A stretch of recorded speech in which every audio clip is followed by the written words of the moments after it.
What's up guys, Everything Apple Pro here, and the iPhone 6s is right around the corner. It's never too early to start dreaming about what Apple might bring us next. So in this video, I'm going to be showing you guys everything we know based on reports, rumors, and expectations of the iPhone 6s. And it's no surprise that every single year before the actual release, we know so much about the new generation iPhone. It's almost impossible to keep leaks tied down. Well, I'm going to go ahead and share everything that's floating out there and everything that is not going to happen on the iPhone 6s. Now to begin, I just wanted to say that the iPhone 6 and 6 Plus are two incredibly well-made phones, very well polished. Apple finally catered to the larger phone market with the 6 Plus, and all around, good job. So how could Apple improve upon this? Well, for one, the iPhone 6 Plus and 6 Plus S will not feature any design changes. It just doesn't make sense. If we take a look at the lineup of all previous iPhones, here's what we see. The iPhone 2G and 5C don't count, but the iPhone 3G and 3GS shared a similar design. The only distinguishing factor was some reflective lettering on the back of the 3GS. Other than that, you couldn't tell them apart. Same with the 4S. The only differences were the antenna bands. The placement was changed to fix antenna gate. Now between the 5 and 5S, the only difference is that new flash unit and a Touch ID ring. As you can see, the design stays the same for two generations. Now with the 6 and 6 Plus, they're the first of a new design. So of course, Apple is going to keep that design. They might make some small outer tweaks, but the basic design will be the same, and of course it will be called 6S and 6S Plus. Beginning with the 5S, Apple began offering a gold color option, wildly popular. Now with the 6S and 6S Plus, Apple is said to be introducing a new rose gold color option, and I gotta say, it would make sense. A really nice color. Now although the look will stay the same, that new aluminium 7000 used in the production of the Apple Watch will make its way to the iPhone 6s. It's 60% stronger, while 1/3 the density of stainless steel. And if you're afraid of your new iPhone bending, don't be. That material will ensure that this does not happen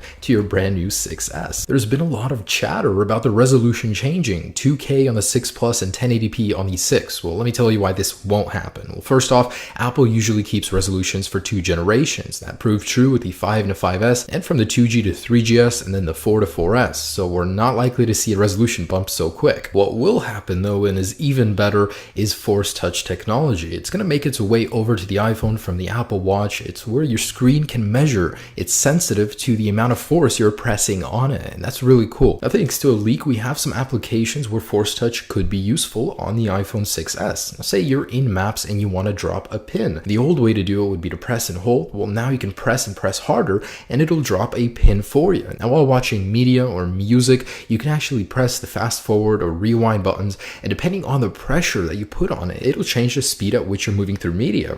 Really neat. In terms of material, the glass is said to be replaced from ion strengthened glass to the latest Gorilla Glass 4 technology, which is used in the Samsung Galaxy S6. The iPhone 6 is not very good in terms of shatter resistance. I won't deny it. The iPhone 6 is not the fastest phone on the market. There's plenty of competition that just blows the iPhone 6 out of the water. It's about time Apple catches up to competition. The current iPhone 6 pales in comparison to the Galaxy S6, only a measly 1GB of RAM and a 1.4 GHz dual-core processor. There's certainly room for improvement here, and Apple will be revamping that processor on the iPhone 6s. It'll be an Apple A9 chip made by Samsung and some orders from TSMC. It'll be a 14nm construction, unknown specification at the time, but will have 2GB of LPDDR4 RAM to go along with it. Now get this, Apple has not upgraded megapixel size. They've upgraded the actual sensor and quality, but not the megapixel size since the iPhone 4S. I think it's time for a change. Now, the new 6s, based on reports, will feature a 12 megapixel sensor. The sensor itself will be made by Sony, reportedly an RGBW sensor,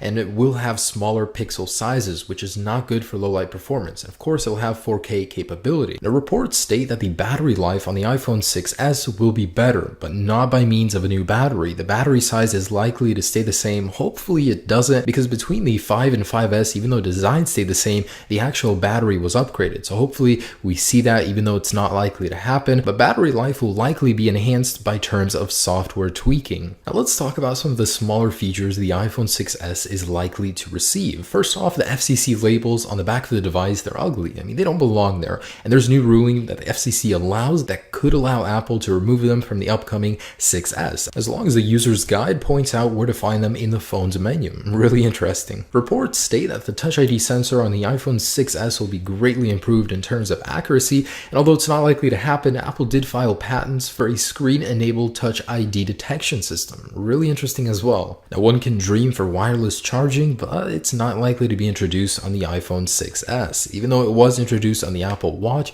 I think we're gonna have to wait till the 7 for that one. So you know that new haptic engine in the Apple Watch Apple was bragging about? Well, it could make its way to the iPhone 6s, and it really makes sense. It could make for a much better, much more improved vibration. It'll have more of a depth of field to it. The iPhone 6s could come equipped with support for high-resolution audio. That means the new headphones will come from the Lightning connector, not 3.5mm jack. That would be neat. Now, a feature that's already being used on the iPads that could be brought to the 6s is the Apple SIM. It's a SIM card that comes pre-equipped in the iPhone 6s. From the actual menu, you can select your carrier and it's equipped to handle all of them. Now, what's not likely to happen? Well, to begin, waterproofing. It doesn't make sense. Waterproofing usually makes a phone more bulky, and Apple likes to keep theirs very slim. 2 is a patent that Apple actually created for a pop-out home button to create a joystick. Cool idea, but is it gonna happen? Probably not. There's been a lot of talk about a dual lens setup on the iPhone 6s, and it's probably not gonna happen. Sony has got that covered. In the latest report, they're gonna be using one of their sensors. And just one last thing I wanted to mention, 32GB will likely be